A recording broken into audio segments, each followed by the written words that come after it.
My question as well is to the Deputy Premier. Yesterday, the Liberals survived a Progressive Conservative motion on the gas plants. Thanks again to the NDP for sitting on their hands, abstaining, and choosing, of course, the Liberal Party over the people of Ontario. Yep. Together, the NDP and the Liberals have accomplished a great deal together. They doubled the debt in the past 10 years to $270 billion. They ran together a $12 billion deficit. They together voted to ensure that the horse racing industry would be destroyed in Ontario. They are keeping 1 million Ontarians from being legally employed. And sir, there is one other thing that they've done together. They have found the OPP in order to have investigations into the gas plant scandal and into the orange fiasco. So this marriage between the Liberals and the NDP has been utterly catastrophic for the people of Ontario. Will the Deputy Premier pull her party out of a coalition with the Liberals and actually face the people and get a mandate? Thank you. Deputy Premier. Speaker, our Premier has made it very clear that we are working very hard to find common ground.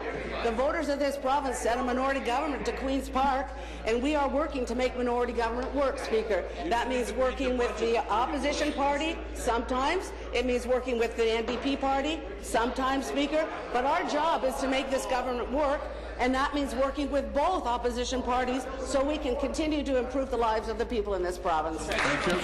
Supplementary. Well, this Liberal government only survives because of the help of the NDP, so that's why we have a high jobless rate, it's why we have a high deficit, it's why we have a high debt, it's why we have a disastrous energy policies, all aided and abetted by the NDP.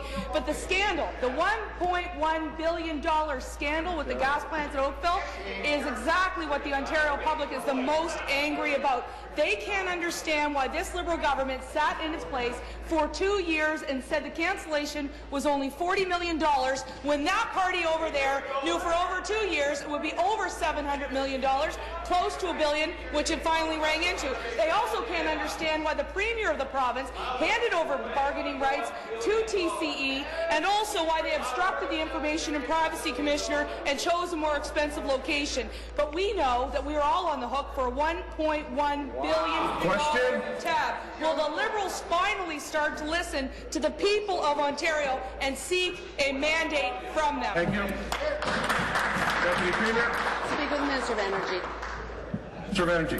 Mr. Speaker, the member will know that, speaking of the Oakville gas plant, the Premier initiated the Auditor General. The Auditor General did her work. She came in. She provided a report. But, Mr. Speaker, what is important is that we're moving forward. That's why we're taking action to ensure electricity bills remain affordable for ratepayers. Number one, the clean energy benefit. But most importantly, cancelling or rescheduling the Samsung agreement, we saved $3.7 billion over the life of the contract. Changing the domestic content rules in the feed-in tariff program, saving ratepayers more than $1.9 billion over the life of the contracts. Deferring the construction of 2 new nuclear reactors at Darlington Generating Station, avoiding an estimated $15 billion in new construction costs. These are decisions we made over the last 7 or 8 months. They're making a significant difference. We're pushing the cost curve down on Thank you. And this member should get with the new agenda. Seated, please. Final supplementary. Speaker, only a party that has a $12 billion deficit would say they're overachieving. Only a party that blew $1 billion would have the audacity to look at the taxpayers and say they were saving them money. This is a Premier that is leading his party that has not been elected by the people. And amid this $1.1 billion gas plant scandal, she has refused to call a judicial inquiry, she has refused to call a want of confidence motion, and her staff obstructed the Information and Privacy Commissioner, an officer of this Assembly, from doing her job. Stephanie Delmore of Ottawa-Vanier wrote to the Premier. She says, and I quote, "My 8-year-old son was agog at the idea $1 billion was spent, but nothing was constructed, nothing was gained. Even he concluded that $1 billion was a lot of stuff for our communities." Stephanie says this, "I'm asking you to become more of a grown-up, more of a citizen than a politician, and have the guts to face the consequences. My 8-year-old..." Thank you.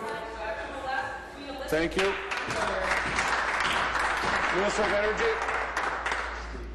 Mr. Speaker, that member should have the guts to deal with her leader's position on the gas plants. What is it? We have here a quote from Mayor Rob Burton.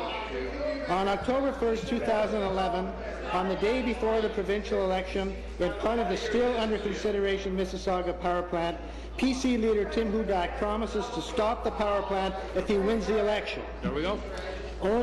After only days before warning that he's sure it may cost another $1 billion. So he knew the cost. Later in 2013, he insists it was irresponsible for then Premier McGuinty to have cancelled it without knowing what it would cost, even though it cost far less than Hudak says he thinks it would have cost when he himself promised to cancel it. This is a new height in hypocrisy even for him. That's an exact quote, Mr.